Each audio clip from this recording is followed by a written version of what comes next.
नमस्कार दोस्तों, आप सभी का हार्दिक स्वागत है ज्ञान धारा के आज के इस एपिसोड में। दोस्तों, ज्ञान धारा में हम आपके साथ बहुत सारा ज्ञान साझा करते हैं।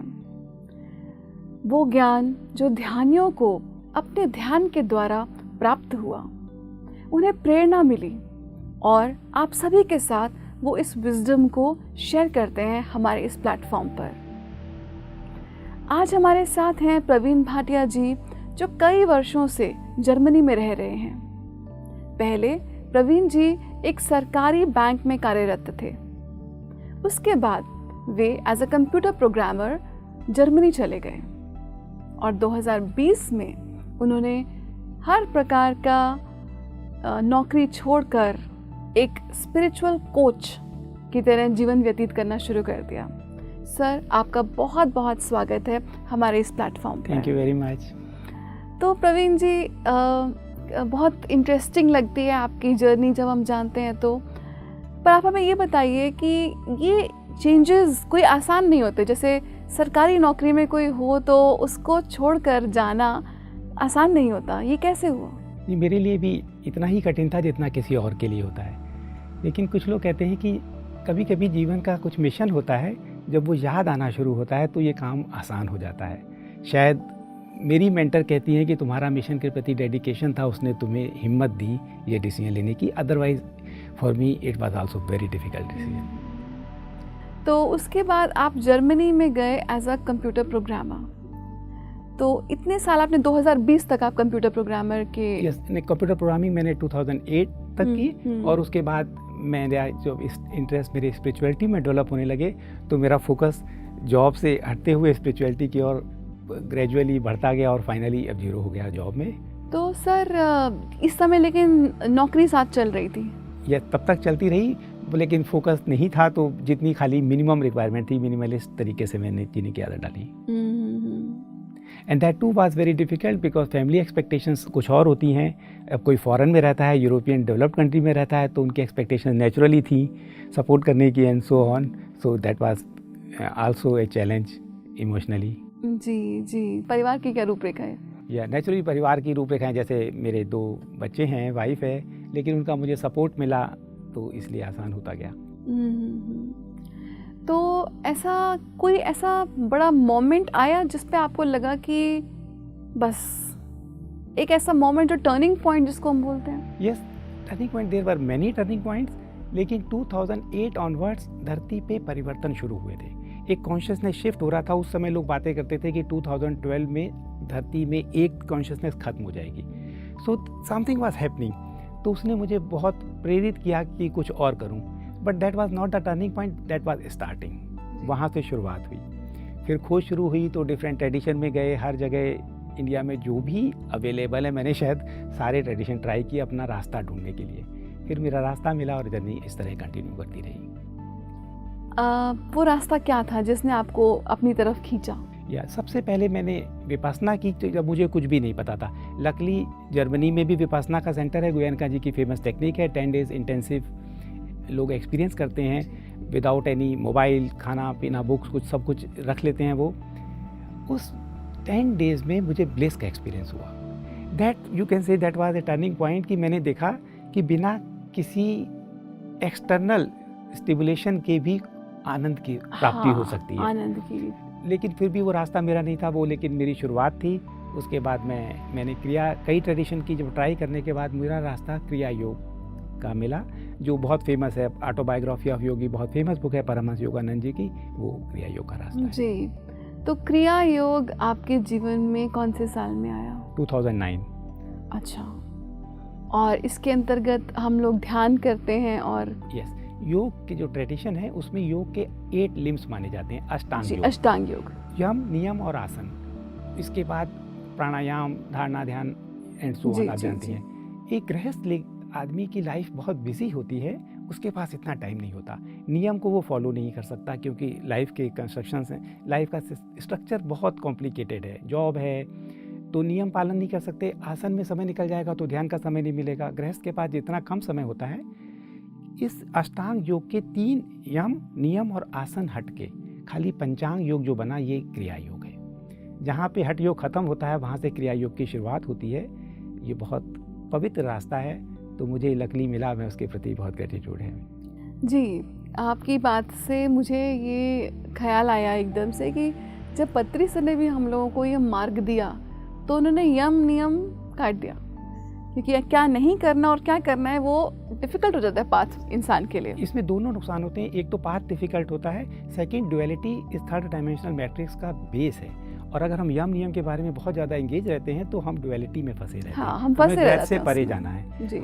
और इसीलिए यम नियम और आसन तीनों हट के क्रिया योग पंचांग योग शुरुआत ही इसकी होती है। लेकिन इसमें एक और बात है, पहले क्यों करते थे, हमारी बॉडी में मल कहते हैं या टॉक्सिन्स होते हैं। अगर हमने अपनी बॉडी को आसन से शुद्ध नहीं किया और डायरेक्ट हमने प्राणायाम किया तो कई सारी डिसीज सरफेस पे आ सकती हैं। दैट वाज द रीज़न कि हम उसके थ्रू पहले करते थे।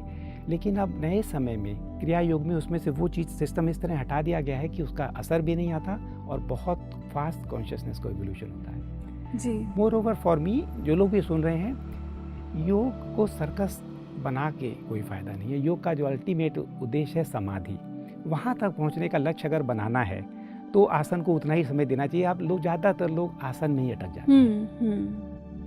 हमको कर्तव्य, शारीरिक कर्तव्य पे ज़्यादा फोकस वो तो सर्कस का कोई भी एक कर सकता है, कोई भी कर सकता है। उसके बदले हमें समाधि तक पहुँचना है, आसन से बियॉन्ड जाना है। ये लक्ष्य सबको क्लियर होना चाहिए।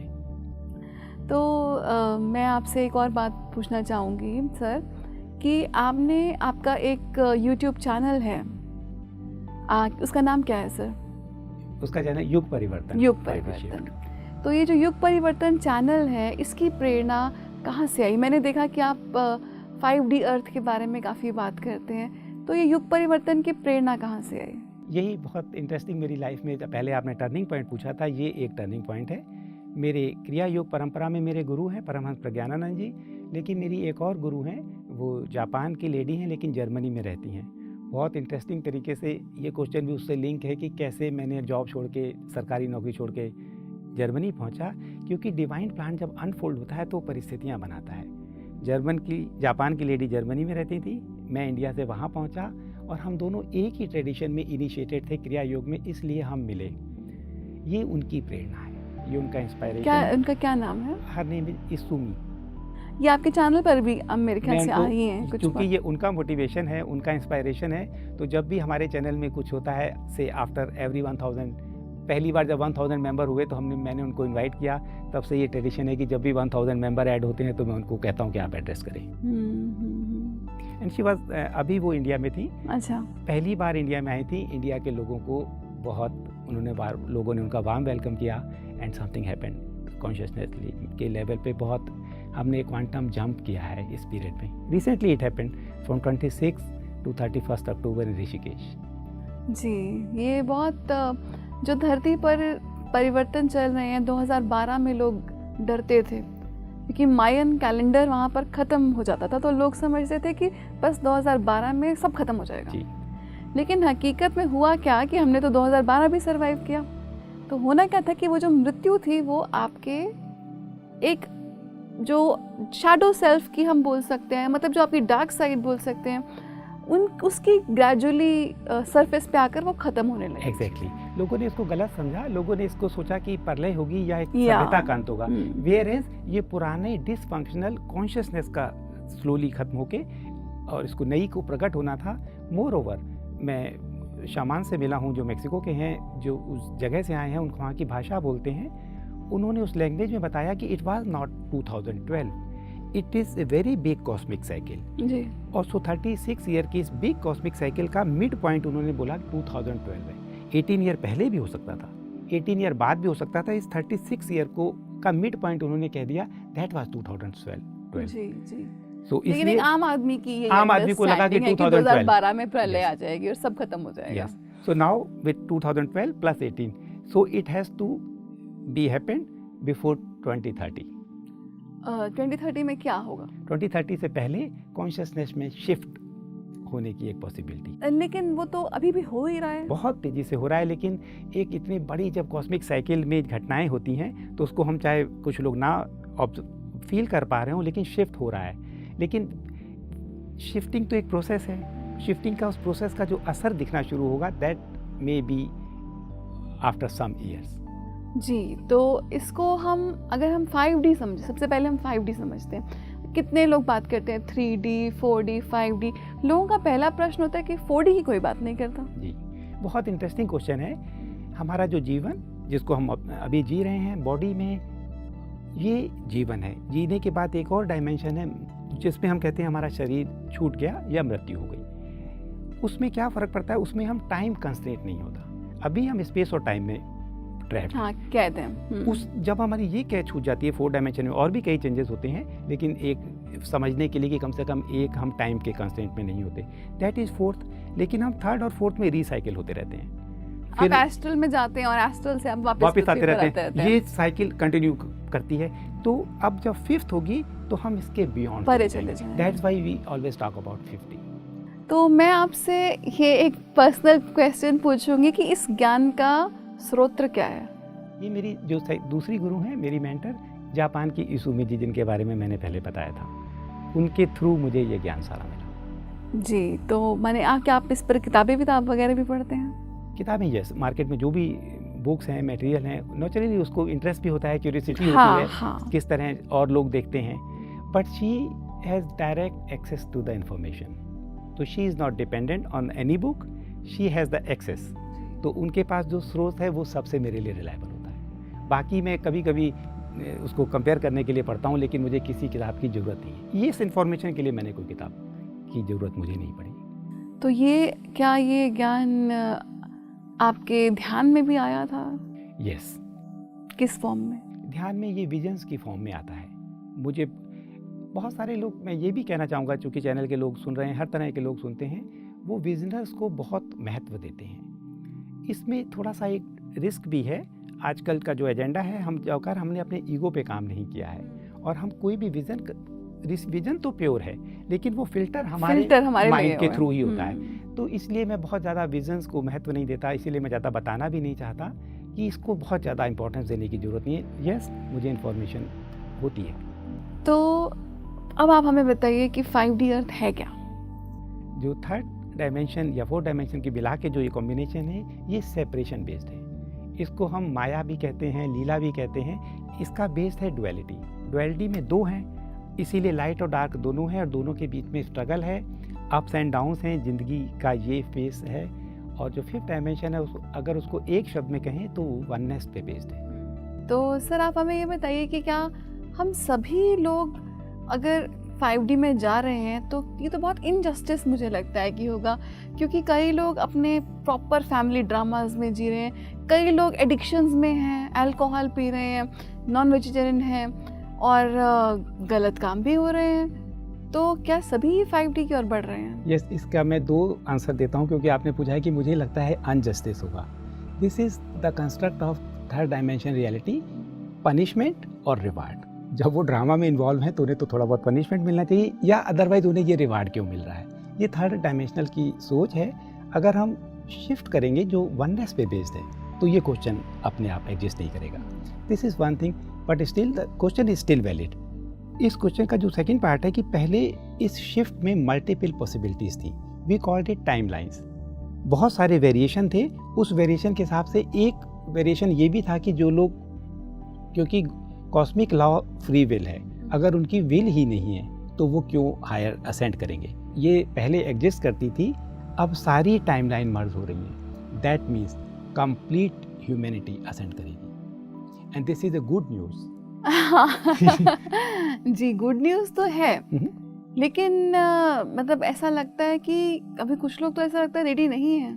Yes, they will be ready हमारे बिहेवियर से। जब ये शिफ्ट स्टार्ट होगा, ये शिफ्ट एक फ्रीक्वेंसी है, ये फ्रीक्वेंसी सबको प्रभावित करेगी। जो लोग, अभी बहुत कम लोग अवेकेंड हैं या अवेकनिंग प्रोसेस में हैं। जैसे पिरामिड स्ट्रक्चर होता है, ऊपर टॉप में बहुत कम लोग हैं, they will create a bridge, they will create a frequency. जब ये फ्रीक्वेंसी होगी तो वो उनमें बहुत तेज़ी से असर होगा। जी, तो इसका कोई टाइम भी प्रिडिक्टेड है कि कब तक ये फुल असेंशन हो जाएगा लोगों का? यस, असेंशन जैसे बर्थ है तो वो डिलीवरी तो 9 महीने बाद होती है, लेकिन प्रोसेस उसके पहले स्टार्ट हो जाते हैं। अगर इसको इस तरीके से देखें तो शिफ्ट या इवेंट कहा जाता है। इवेंट वो पॉइंट है जहाँ से बहुत तेज़ी से ये स्टार्ट होगा प्रोसेस, लेकिन फिर भी कंप्लीटली जिसको हम एक्सपीरियंस कर पाएंगे, इसको करने में एक जनरेशन लग सकती है, से 50 to 60 ईयर्स, जब पूरी तरह फिफ्थ डायमेंशन अर्थ पे इस्टेब्लिश हो जाएगी। But immediately after event changes जो हैं दिखने शुरू। इवेंट तो हम कई बार नाम सुनते हैं, द इवेंट। सो इवेंट क्या है, ये भी शायद आपके दर्शकों को एक बार सुनने में पता लगना चाहिए। जो पुराना सारा डिसफंक्शनल है वो हटना है। कैसे हटेगा? उसके लिए एक तरीका जो सबसे वाइडली एक्सेप्टेड बात कही जाती है, सोलर फ्लैशेस आएंगे। हाँ, वो तो आ ही रही हैं, वो अब आ रही हैं। जब अभी आ रही हैं तो स्मॉल क्वांटिटी में आती है। डिवाइन प्लान इतना परफेक्ट है कि ये प्रिपेयर करता है। तो जब सोलर फ्लेयर्स आती हैं तो हमारे सेल एक्सपेंड होते हैं फॉर सम आवर्स। वो लाइट का जो थ्रेशोल्ड अभी तक जो लाइट को एब्जॉर्ब कर सकता था, उस पीरियड में बढ़ जाता है। हम लाइट को एब्जॉर्ब करते हैं क्योंकि हमारी बॉडी प्रिपेयर हो रही है नेक्स्ट डायमेंशंस के लिए। इसमें जो कुछ भी डिविनिटी का पोटेंशियल था वो अभी अनफोल्ड नहीं हुआ, उसके लिए वो प्रिपेयर हो रही है। लेकिन जब इवेंट की बात होती है, इन दैट उसका मतलब होता है कि सोलर फ्लैश इतनी बड़ी क्वांटिटी में आएगी कि सारा डिसफंक्शनल हट जाएगा, सारा आर्टिफिशियल इंटेलिजेंस का एजेंडा हट जाएगा। That is the event. After that event it is the starting of new era जी। That is the event. Event का काफी बार हमने नाम यही सुना event है। हर बार द इवेंट बोलते हैं, पर यही इवेंट है। तो ये आते रहते हैं क्या? नहीं, सोलर फ्लैश तो छोटी छोटी क्वांटिटी में आ रही है, that is not the event. जो बिग सोलर फ्लैश है वो इतना बड़ा इवेंट है कि उसके बारे में उसके मैग्नीट्यूड का हमें आइडिया नहीं है ह्यूमैनिटी को अभी। इट इज बिलीव्ड कि उससे पहले 3 days ऑफ डार्कनेस हो जाएगी। जैसे हम कोई वेट लिफ्टर है, जब वेट उठाना होता है बहुत बड़ा तो वो सांस रोकता है पहले, तो सन अपनी पूरी एनर्जीज को विड्रॉ कर देगा। That is the darkness. फिर उसके बाद जो सोलर फ्लैश इस हाईएस्ट क्वांटम में अर्थ पे आएगी, that will create the new human upgraded birth. तो कैसा होगा वो न्यू ह्यूमन, और कैसी होगी वो न्यू अर्थ? जब वो पूरी तरह एस्टेब्लिश हो जाएगी तो उसकी ब्यूटी को हम अभी कॉम्प्रीहेंड नहीं कर सकते। हमारे जो परसेप्शंस हैं साइंस देखने के, सुनने के, ये बहुत लिमिटेड हैं। तो वो सब जब बढ़ जाएंगे तो बहुत ब्यूटीफुल अर्थ, मैं इतना कह सकता हूँ। लेकिन हमारा माइंड उसको कॉम्प्रीहेंड नहीं कर सकता, क्योंकि अभी हम जिस स्थिति में हैं उससे इतना ऊपर देखना तो शायद यस हमारे माइंड की लिमिटेशंस हैं। हमारे माइंड की कैपेसिटी 2.2% अभी न्यूरॉन्स डेवलप है और 10% of DNA. So with that limitations हम उसको कॉम्प्रीहेंड नहीं कर सकते, इम्पॉसिबल है। लेकिन क्या ये मतलब कल्पना है या विशफुल थिंकिंग है? No, because it has already created in astral world. जो लोग हैं वो देख चुके हैं, जो एस्ट्रल ट्रैवल वगैरह कर लेते हैं जिनकी मर्जी से। हाँ, जिनकी एक्सेस है वो देख चुके हैं, वो बताते हैं कितनी सुंदर है। ऐसी पढ़ा है ऐसी अर्थ के बारे में जो इतनी खूबसूरत होगी और जहाँ पर एनर्जी फ्री होगी और जहाँ पे मतलब बिल्कुल क्लीन, स्पार्कलिंग क्लीन, और इतनी डिपेंडेंस फूड पे भी नहीं रहेगी इंसान की। कंप्लीट बीमारी नहीं होगी, इंश्योरेंस नहीं होगा, डॉक्टर नहीं होगा, जॉब का स्ट्रगल नहीं होगा, जेंडर बेस्ड स्ट्रगल नहीं होगा, धर्म के नाम पे लड़ाई नहीं होगी, वार नहीं होगी, कीड़े मकोड़े, पेस्टिसाइड्स, जो चीज़ हमें इसमें डालती है वो सब कुछ नहीं होगा। वननेस होगी और ह्यूमैनिटी पहली बार प्रेम का अनुभव करेगी। ये मैं जब कहता हूँ तो लोग कम पसंद करते हैं, लोग सोचते हैं हम तो प्रेम करते हैं अपने बच्चों को, पेरेंट्स को। This is very conditional, it is very conditional. तो ये जो हमारी नई पृथ्वी आएगी, आपके हिसाब से इसको कोई एक जनरेशन लग जाएगी? एक जनरेशन तो मैं कहता हूँ इस्टेब्लिश होने में लग जाएगी, क्योंकि जो हमारा डिवाइन का जो पोटेंशियल है जब वो अनफोल्ड हो जाएगा तो भी हम उसको यूज़ नहीं करेंगे। ह्यूमन जो है थोड़ा सा उसको समय लगता है, कुछ लोग करेंगे, बाकी उसको देख के करेंगे। So it may take time, इससे पहले भी हो सकता है लेकिन थोड़ा सा समय भी लग सकता है। लोगों को आजकल अपनी नौकरियों की बहुत चिंता है। ये चिंता है कि अरे क्या होगा। चिंता शुरू हो गई थी कोविड टाइम से, तो वहाँ पर भी एक नौकरी का क्राइसिस आया था, और अभी भी लोग सोच रहे हैं कि पता नहीं क्या होगा, एआई हम सबको रिप्लेस कर देगी। बहुत इनसिक्योरिटी है। तो हम किसी को बोलें कि हम तो 5D अर्थ में प्रोग्रेस कर रहे हैं तो कहेंगे कि तुम्हारा दिमाग खराब है क्या कि ये हम इतने क्राइसिस से गुजर रहे हैं, हमारी फैमिली में लोग इतने हेल्थ चैलेंजेस से, हाँ सर्वाइवल इश्यूज है। वाकई घर में फैमिली में भी सर्वाइवल इश्यूज हुए और उसके बाद नौकरी के लेवल में भी सर्वाइवल इश्यूज हो रहे हैं। तो तो ये कैसी न्यू अर्थ है आपसे अगर कोई पूछे तो? यस सी, जब भी हमारे शास्त्रों में बताया कि जब भी धर्म की ग्लानि होती है तब उसका उदय होता है। हमेशा वो दोनों पीक पे पहुंचती है। यही उसको नए को क्रिएट करता है। सृजन का जो सिद्धांत है वो यही सिद्धांत है। तो जो चैलेंजेस हैं ये भी पीक पे पहुंच रहे हैं और इसके थ्रू हम अवेक हो रहे हैं। जैसे पिछले कोविड का आपने नाम लिया तो मैं कोविड की बात करता हूँ। कोविड के समय का जो चैलेंजेस था, जॉब खराब हुए, लोगों को लॉकडाउन कर दिया, ये ह्यूमन राइट्स का सबसे बड़ा दुरुपयोग हुआ है। उनको फोर्स किया गया एक ऐसे सब्सटेंस को लेने के लिए जो प्रॉपरली टेस्टेड नहीं था, है ना। लोग नहीं लेना चाहते थे लेकिन उनको फोर्स किया गया। एंड नाउ आफ्टर 3 इयर्स कई लोगों ने लिया, उनको साइड इफ़ेक्ट्स हैं और वो कहते थे कि हमें बच सकते थे, उनके बिजनेस भी ख़राब हुए। सेम वे, क्योंकि दोनों पीक पे आके वहाँ पे होंगे। और जो आपने क्वेश्चन है, उस क्वेश्चन का एक हिस्सा बहुत इंपॉर्टेंट है लोगों को जानना कि इसका एक जो रिस्क है वो बहुत, it is A turning point for humanity. यहाँ से 2 रास्ते जाते हैं। आल्दो मैंने पहले भी कहा है और मैं फिर उसको कंफर्म करता हूँ कि टाइम लाइन में सिर्फ सारे लोग असेंड करेंगे, लेकिन जो उसका रिस्क है वो रिस्क है कि ह्यूमैनिटी, ऑर्गेनिक ह्यूमन जिसके अंदर डिविनिटी का पोटेंशियल है, उसको ट्रांस ह्यूमन में कन्वर्ट करने का एक कोशिश है। आप इसको देख सकते हो, जैसे आपने कहा कि आर्टिफिशियल इंटेलिजेंस जॉब्स को ले लेगा। It is not only that risky, आपके इमोशन को भी ले लेगा। इमोशन तो हमारे अपने हैं, वो तो ऐसा लगता है अगर वो चिप्स अगर ब्रेन में इम्प्लांट हो जाए और आपको इंस्ट्रक्शन दी जाए कि आपको क्या करना है, आपको डे टू डे लाइफ में कैसे करना है, then you are a slave forever. कोई भी इवॉल्व होता है तो उसके अंदर से इच्छा पैदा होती है, उसकी इच्छा उसको मोक्ष या मुक्ति के द्वार पे अभी तक ले जाती थी। अगर वो कंट्रोल्ड हो जाए और आपकी वो इच्छा ही सप्रेस कर दी जाए तो कैसे मुक्ति होगी? ये ह्यूमैनिटी का, मैं समझता हूँ इससे बड़ा कोई अपराध ह्यूमैनिटी पे हुआ नहीं, लेकिन लोग उसके रिस्क को नहीं समझ पा रहे, अंडर एस्टिमेट कर रहे हैं। एआई जिस तेज़ी से बढ़ रही है, it is called exponential growth. Exponential growth को अगर दर्शकों को मैं थोड़ा सा एक्सप्लेन करना चाहता हूँ, जैसे हमारे बॉडी में सेल ग्रो होते हैं, 1 2 में होता है, 2 4 6 8 16 डबल होते जाते हैं। सिर्फ 1 सेकंड पहले अगर वो डबल होते हैं, उस घटना से 1 सेकंड पहले वो 50%, उस समय पता नहीं लगता। उससे और पहले 25%, 25 कन्वर्ट्स टू 50, 50 टू 100। इसलिए हम सिंगुलैरिटी के इतने पास हैं। Singularity means the point of no return. अगर हम ट्रांस ह्यूमनिज्म की डायरेक्शन में इतनी तेज़ी से बढ़ते रहे तो वो अपने आप टेक ओवर कर लेगी आर्टिफिशियल इंटेलिजेंस। ये ह्यूमैनिटी के लिए रिस्क बहुत गहरा है, इसके बारे में लोगों को समझना चाहिए, रोकना चाहिए।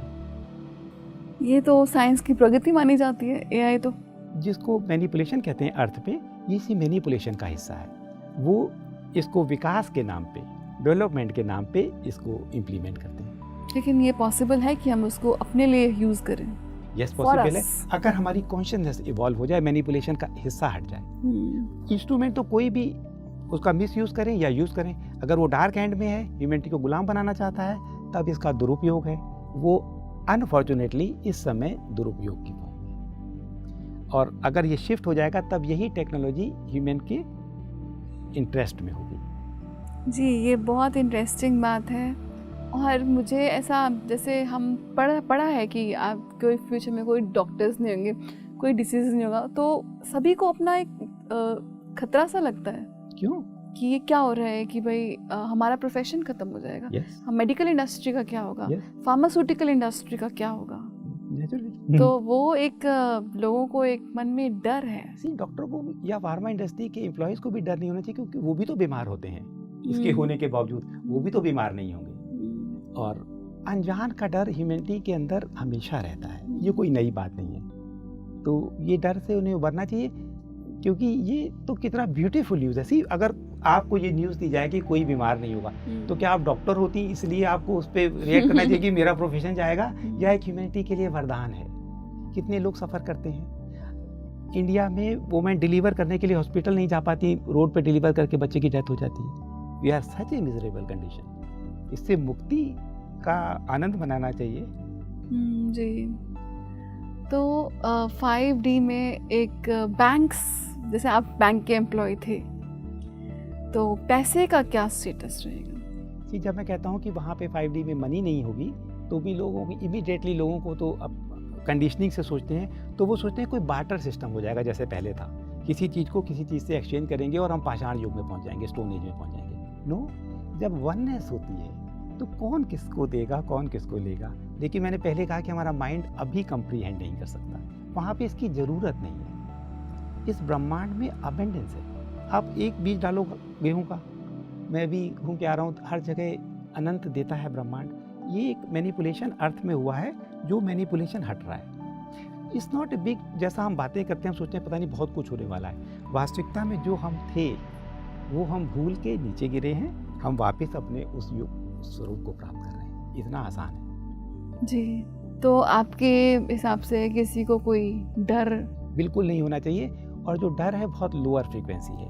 जो 5th डायमेंशन है ये अदर फ्रीक्वेंसी है, और इस डर को बढ़ाया जाता है आर्टिफिशियली। मैं आपको बहुत क्लियरली बताना चाहता हूँ इस प्रोसेस को स्लो करने के लिए। वार क्रिएट की जाती है, वार होती नहीं है, प्लांट की जाती है। सेम वे डर क्रिएट किया जाता है जॉब का या आने वाले बैंकिंग सिस्टम के कोलैप्स की जो अगर बातें होती हैं तो ये डर क्रिएट करते हैं। चाहे बैंकिंग सिस्टम ले लीजिएगा, चाहे शेयर मार्केट ले लीजिए, किसी भी तरह का। ये दोनों सिस्टम्स बहुत पैसे, मनी तो है हमारा एक सिस्टम अभी मनी पे बेस्ड है। हाँ, मनी बेस्ड है। और हमारी सिक्योरिटी उससे जुड़ी होती है, तो हमें लगता है कि क्या होगा। मैं सिर्फ इतना कहना चाहता हूँ, ये डिसफंक्शनल है 5th डायमेंशन के लिए। 5th डायमेंशन के लिए जो भी डिसफंक्शनल है उसको हटना है।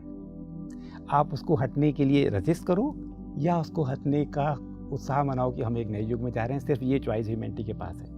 अब मान लीजिए कोई व्यक्ति इस समय में रह रहा है और उसकी 2-4 दिन में मृत्यु हो जाए, तो वो किस डायमेंशन को छोड़कर जाए और वो क्या होगा उसका? Yes, weather he will ascend और नॉट। यस, ये बहुत अच्छा, ये भी क्वेश्चन है।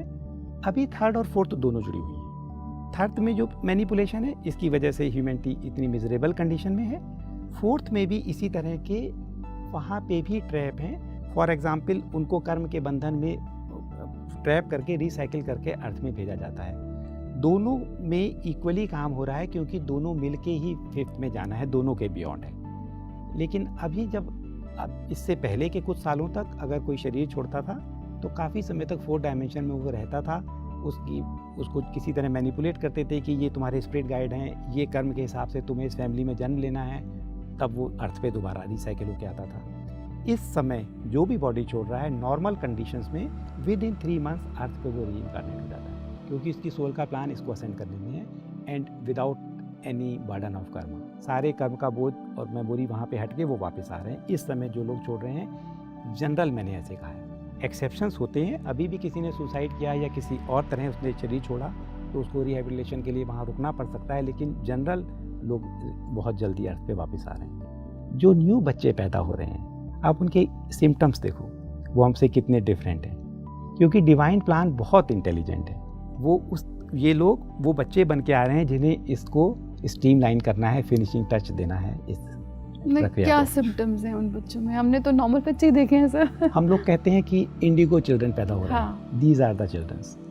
कोई भी बच्चा जो आ रहा है वो इंडिगो चाइल्ड है। जरूरी नहीं है सब हो, लेकिन बहुत सारे बच्चे जो ऐसे भी आ रहे हैं जिनको ये काम करना है। कोई बच्चे के माँ बाप ध्यान करते हो तो वो बच्चा की हाई पॉसिबिलिटी होगी कि वो इंडिगो चाइल्ड हो। ऐसा हो सकता है। और अगर नहीं भी हो तो भी, मान लो प्रहलाद था, उसके माता पिता राक्षस थे, तो भी वो एक स्पेशल चाइल्ड था। इसके अतिरिक्त भी हो सकता है। मतलब एक new generation of children available हो रही है। आप बहुत सारे पेरेंट्स से बात करके देखो, आपको पता लगेगा कि उनके बच्चे कैसे हैं। और मैं इस मौके पे ये भी कह सकता हूँ, अपने बच्चों पे अपने विचारों का बोझ मत डालें। जो नए बच्चे आ रहे हैं वो नए युग के लिए आ रहे हैं। उनकी सोच हो सकता है कि आपसे अलग हो, क्योंकि वो नई आयाम की चेतना के साथ आ रहे हैं। जब आप उनके ऊपर अपना डालते हो, आपके पास तो पुराना है, उनको तो आप, कई बार ये कन्फ्लिक्ट भी होता है कि हमारी बात वो नहीं समझ रहे, उनको थोड़ा सा स्पेस और टाइम दें। मैं बहुतों को जानता हूँ, बहुत बच्चों को मैं देखता हूँ तो मेरी आंखें एकदम चमकती हैं कि ये वो बच्चे हैं जिन्हें ये काम पूरा करना है। जी, तो ये बहुत खूबसूरत मोड़ पर हम हैं इस समय पृथ्वी के, और हम इस समय में पृथ्वी पर हैं, मतलब इन एनर्जीज़ को देख पाए, महसूस कर पाए, इनमें जी पाए और इसमें कुछ हद तक कंट्रीब्यूट कर पाए, तो शायद ये बहुत बड़ी बात है। यस, हम सब बहुत, मैं समझता हूँ कि कितना अच्छी बात है। हमने सुना कि द्वापर युग हुआ था 5000 साल पहले, हम एक युग परिवर्तन के मोस्ट स्पेक्टेकुलर जो इवेंट है इसको देखेंगे, एक्सपीरियंस करेंगे, और सबसे अच्छी बात आपने जो भी कही, हम कंट्रीब्यूट कर रहे हैं। हमारी कॉन्शियसनेस ही तो इसको क्रिएट कर रही है। तो we are contributor, we are creating this wonderful reality for the humanity. जी, तो सर आपने बताया कि आजकल जो बच्चे आ रहे हैं, इंडिगो चिल्ड्रन आ रहे हैं, मैं आपसे जानना चाहूँगी कि आप भी 2 बच्चों के पिता हैं, तो आपका पेरेंटिंग का अनुभव क्या रहा? क्योंकि आप थोड़ी अवेयरनेस में आना शुरू हो चुके थे, क्योंकि आप 2008 के करीब आपका थोड़ा शिफ्ट होना शुरू हो गया था। तो आज आप कैसे उन बच्चों की परवरिश करते हैं, और क्या आप उन बच्चों में क्या आप उनका पात्र क्या देखते हैं? पेरेंटिंग में बहुत मेरा कम कंट्रीब्यूशन हो पाया फैमिली में, क्योंकि मैं बाहर रहता था। तो लेकिन मैं, और इंडियन कंडीशनिंग के हिसाब से मैं भी स्ट्रिक्ट फादर हो सकता था, लेकिन मेरी मेंटर से जब मुझे ये गाइडेंस मिली कि जो बच्चे हैं उनको इंटरफेयर नहीं करना चाहिए, बच्चे आपके थ्रू कुछ एक्सपीरियंस करने के लिए आते हैं, आप उनके मालिक नहीं हो। तो ये कंडीशनिंग से कन्फ्लिक्ट रहा। ये लगता था कि हमारी दायित्व हैं, ऑब्लिगेशंस हैं बच्चे को सही राह दिखाना, क्योंकि ऐसे ही हमने पढ़े ब्रॉट अप हुए जी। इसलिए ये कन्फ्लिक्ट धीरे धीरे मैंने ड्रॉप किए, ये लेयर्स मैंने ड्रॉप किए। मैं समझता हूँ मैं कर पाया हूँ। मेरा ऐसा मानना है कि मेरी वाइफ उतना अच्छा नहीं कर पाई, क्योंकि वो टीचर भी है और एक इस तरह वो ये उसकी वो अपनी ड्यूटी मानती है। तो दोनों ही ठीक हैं, लेकिन इससे एक बैलेंस्ड बच्चों को मौका मिला, फ्रीडम भी है और थोड़ा सा कंट्रोल भी है। और मेरे बच्चों में थोड़ा डिफरेंस भी है, 8 ईयर का डिफरेंस है 2 बच्चों में। सेकंड बेबी को मैं देख पाता हूँ वो कि उसमें काफ़ी वो सारी बातों को समझ सकती है। She is capable and interested. जी, तो कैसी होती है बच्चों की अपब्रिंगिंग 5D अर्थ में? ये भी बहुत अच्छा क्वेश्चन है। हम अभी सेपरेशन बेस्ड और स्मॉल स्ट्रक्चर को जीने के आती हैं। मेरा परिवार और मेरे बच्चे, ये मेरा संसार बन जाता है। वहाँ पे ये जो कॉन्सेप्ट जब वननेस में आती है तो ब्रॉड कॉन्सेप्ट में होती है। बच्चे पूरी सोसाइटी के होते हैं। यहाँ पे एक मदर है या सिंगल मदर है, वो कई बार बहुत बोझ में दब जाती है, बच्चे के बोझ में। वहाँ पे ऐसा नहीं है, क्योंकि पूरी सोसाइटी सपोर्ट करती है। बच्चे उनके थ्रू आते हैं, लेकिन पूरा जब समाज उनको उठाता है, एजुकेशन सिस्टम डिफरेंट होता है, then it is much easier and beautiful to have kids. बात लेते हैं सर एजुकेशन सिस्टम।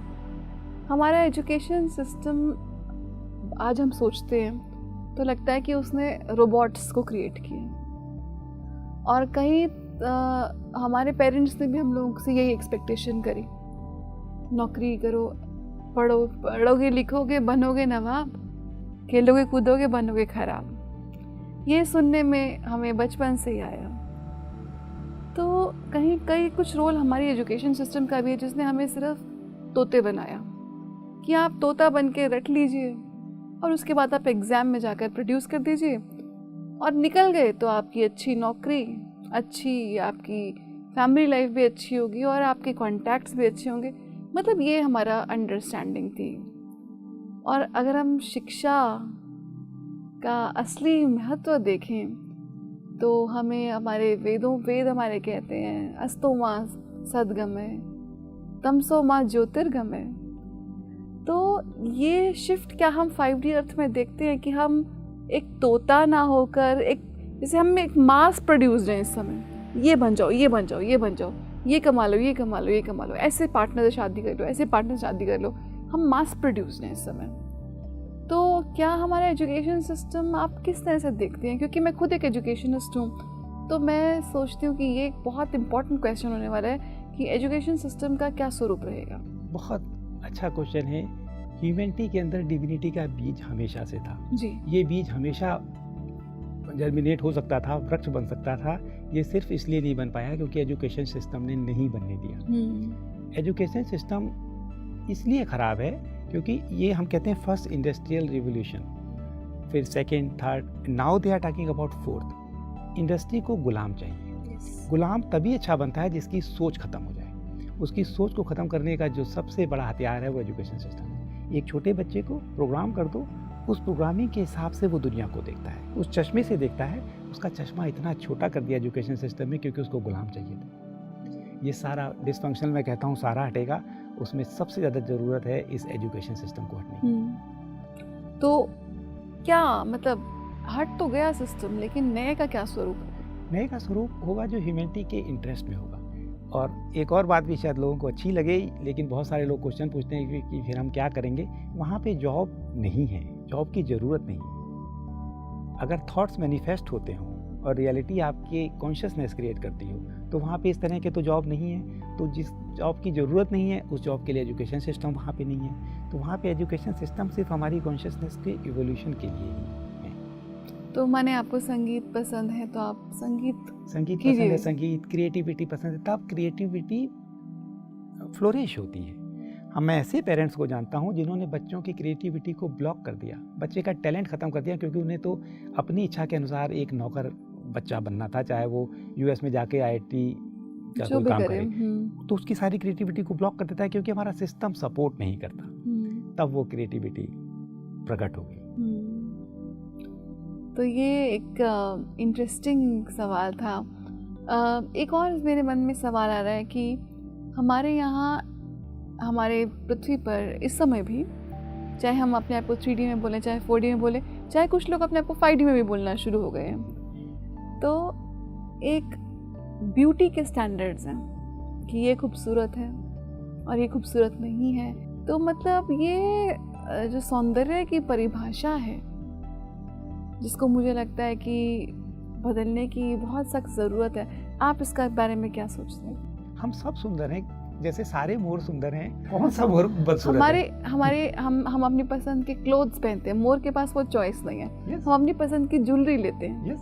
तो ये हम इस चॉइस को एक्सरसाइज नहीं कर पाएंगे? नेचुरली करेंगे। इससे भी सुंदर तरह की ज्वेलरी आप पहन सकती हैं, बना सकती हैं, लेकिन अगर किसी की दूसरी है तो आपको ये नहीं लगेगा कि उसकी बदसूरत है। उसके लिए वो सुंदरता है, उसका वो प्रेफरेंस है, और वहाँ पे हायरार्कीज नहीं है, और प्रेफरेंसेस के लिए पूरा रूम दिया जाता है। हर एक को अपनी प्रेफरेंस को यूज़ करना का अधिकार है। तो सर ये बताइए कि क्या कोई बीमार नहीं पड़ेगा? ऐसा तो शायद नहीं होगा। ऐसा कैसे हो सकता होगा, है ना? आपको अगर शायद पता हो, बहुत एक्सपेरिमेंट फेमस है ये, जेलीफिश को समुद्र में साइंटिस्ट ने हर्ट किया, शी डाइव डाउन। जब वो वापस आई, उसने अपने सारे सेल को रीजनरेट कर लिया, complete she came out as a baby, complete new. तो अगर एक जेलीफिश कर सकती है तो ह्यूमन क्यों नहीं कर सकता होगा, जब हम इसको सर्वश्रेष्ठ मानते हैं। इन दैट वे बीमारी नहीं होगी, लेकिन तब भी एक्सीडेंट हो सकते हैं। से हम स्पेसशिप में ट्रैवल कर रहे हैं और एक्सीडेंट हो गया, बॉडी के पार्ट, लिम्स अगर हट गए तो वो सारे रीजनरेट हो सकते हैं। जैसे छिपकली को ही देख लीजिए। यस, छिपकली अपनी टेल को रीजनरेट कर सकती है। ऐसे वो ह्यूमन बीइंग्स क्यों अपनी बाजू yes. कटवा कर नहीं इसको रीजनरेट कर सकते? इन दैट वे बीमार नहीं पड़ेगा, और ज़रूरत पड़ी तो रीजनरेट कर लेगा, और अगर लिम्स की ज़रूरत पड़ी तो वो रिप्रोड्यूस हो जाएंगे।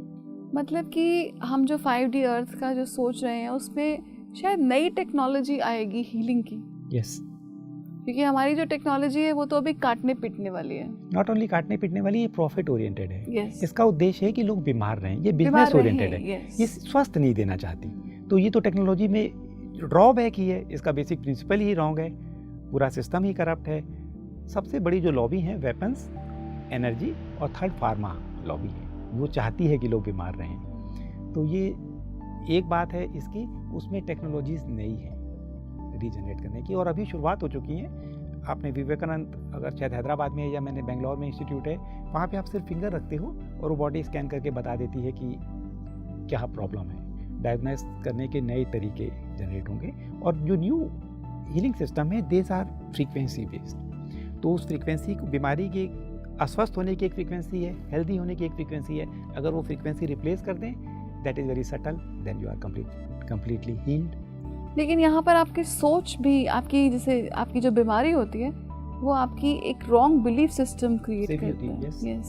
लेकिन यहाँ पर पूरा सिस्टम ही ऐसा है कि वो उसको प्रमोट करता है, तो इसीलिए ज़्यादातर लोग बीमार होते हैं। लेकिन हम देखते हैं कई लोग काफ़ी हेल्दी भी रहते हैं। काफ़ी लोग हेल्दी रह सकते हैं। यस, और डिसईज जो है, जब हम ईज में नहीं होते तो बीमार होते हैं। तो अधिकांश सिस्टम भी बहुत ऐसा है कि लोगों को बीमार हो जाते हैं, खाने पीने की कमी है, लेकिन फिर भी छोटी लाइफ है, और मोस्ट ऑफ द पीपल कभी ना कभी बीमार जरूर पड़ते हैं। तो उसके लिए हम जैसे आने वाले सिस्टम्स हीलिंग ओरिएंटेड होंगे और फ्रीक्वेंसी से इंसान की हीलिंग होगी।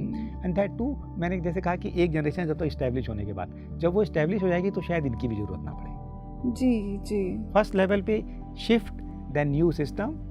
उसके बाद जब ये पूरी तरह हम इस्टेब्लिश हो गए, हमारे बॉडी जो डिविनिटी अनफोल्ड हो गई, तब ये सिस्टम भी रिप्लेस हो जाएंगे, इनकी ज़रूरत ही नहीं पड़ेगी। तो ये आप बताइए प्रवीण जी कि हमने काफ़ी विषयों पर बात करी, लेकिन एक विषय जो लोगों के दिल के बहुत करीब होता है इट्स मैटर्स ऑफ लव। आज हमारी एक पर्टिकुलर अंडरस्टैंडिंग है, प्रेम क्या होता है, शादी कैसी होती है, और हमारी सोसाइटी में एक ये भी बीमारी है कि धोखा देना, प्रेम में धोखा देना, extra marital affairs, multiple affairs. तो इसके बारे में आप हमें क्या बताना चाहेंगे? देखिए, ये तो बहुत लंबा विषय है, जितनी मर्जी बात की जा सकती है इस विषय पे। पहली बात, अगर शादी और प्रेम की बात और धोखे की बात है, जो शादी का सिस्टम है ये प्रेम पर आधारित कतई नहीं है, ये बिजनेस पे आधारित है। Yes, it's a business। तो जब बिजनेस पे आधारित है तो वहाँ प्रेम प्रकट नहीं हो सकता। पर मैं आपसे यहाँ पर इस बात पे डिफर करूँगी, क्योंकि कई मैरिजेस में तब भी प्यार होता है। वो प्रेम मानते हैं, हो सकता है, ये नहीं है कि नहीं हो सकता, लेकिन उसका आधार तो गलत है। उसके आधार में ये इनबिल्ट फंक्शन डाल दिया कि अगर वो साथ रहेंगे तो प्यार हो जाएगा, जबकि दो फिजिकल बॉडी हैं, दो मेंटल बॉडी हैं, दो इमोशनल बॉडी हैं, दो डिफरेंट तरह का ब्रॉट-अप है, कभी मिले नहीं। अगर एक जनरेशन पहले देखें, ओके, आज की जनरेशन थोड़ा लिबरल है। मेरे पेरेंट्स ने तो एक दूसरे को देखा भी नहीं था। उस समय ऐसी शादी, इवन मेरी शादी भी उस परिवार में भी 500 किलोमीटर दूर झांसी में थी। मैंने उससे पहले कभी नहीं मिला था, प्रपोजल आया, हाँ कह दिया। तो उसमें ये मानना कि प्रेम हो जाएगा तो 50-50 मान लो, 50-50 चांस, आई डोंट नो, कम ज़्यादा भी हो सकते हैं, लेकिन एक प्रोबेबिलिटी तो इतनी ही रही।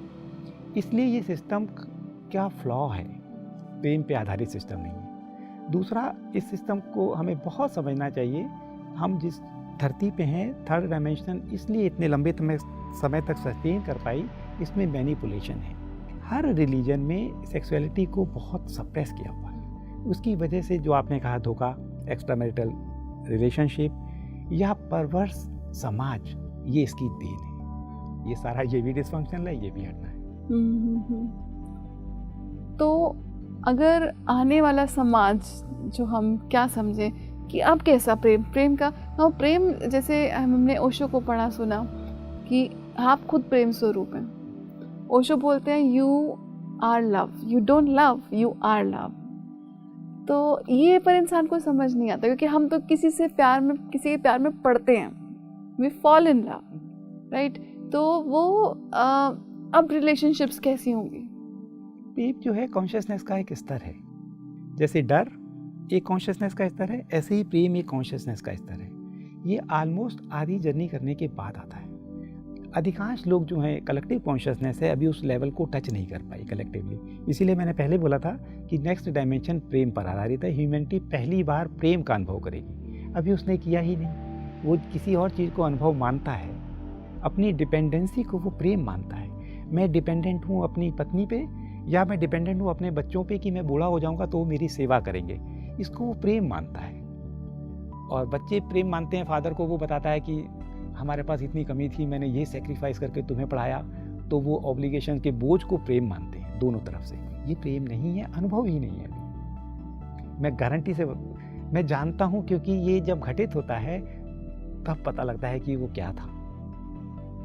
तो आने वाले समय में हम एक डिवाइन कपल्स के रूप में उसको प्रेम को अनुभव कर पाएंगे, अनुभव करने के एलिजिबल होंगे और करेंगे सबके सब, पूरी ह्यूमैनिटी। वही प्रेम होगा, वही वननेस का आधार बनेगा। तो क्या किसी को किसी और के प्रति आकर्षण नहीं होगा?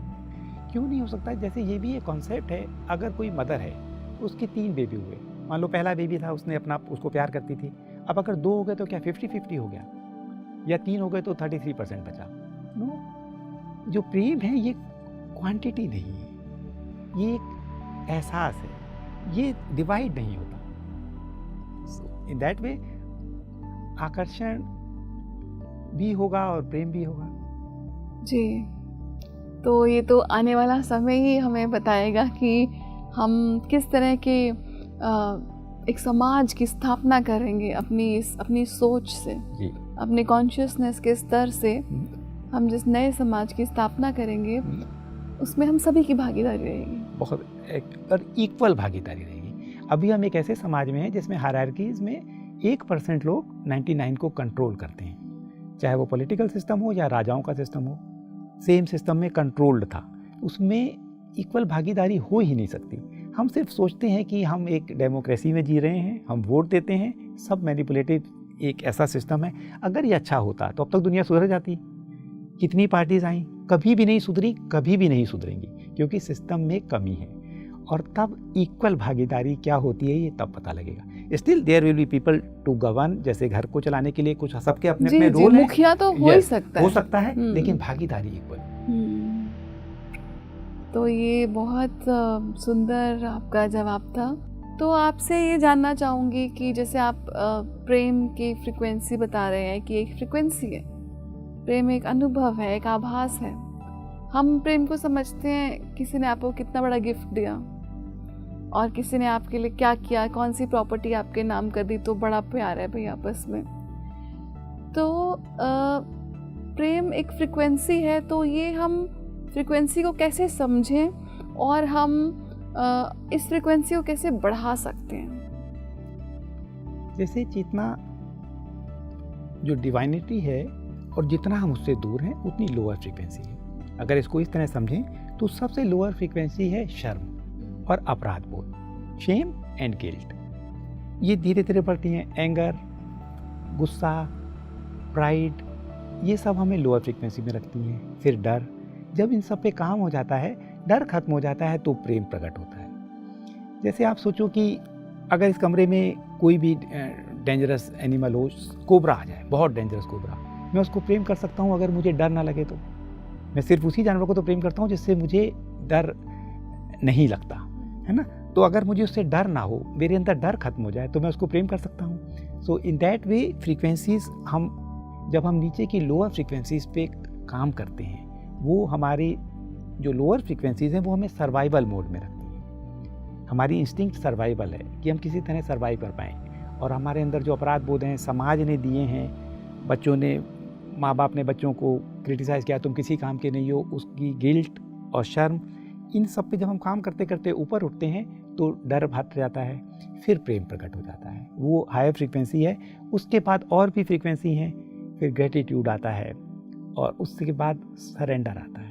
लोग सरेंडर की सिर्फ बातें करते हैं, रियल किसी ने सरेंडर किया हो, मैं अपनी ज़िंदगी में लोगों से मिला हूँ, लेकिन जो बातें करते हैं उन्होंने सरेंडर की अभी पता भी नहीं सरेंडर क्या फ्रीक्वेंसी है। Surrender means you don't have any will, आप जो है डिवाइन विल के लिए काम करते हो। सरेंडर और एनलाइटमेंट में सिर्फ एक कदम का अंतर है। जब तक कोई सरेंडर नहीं करेगा वो एनलाइटेंड नहीं हो सकता।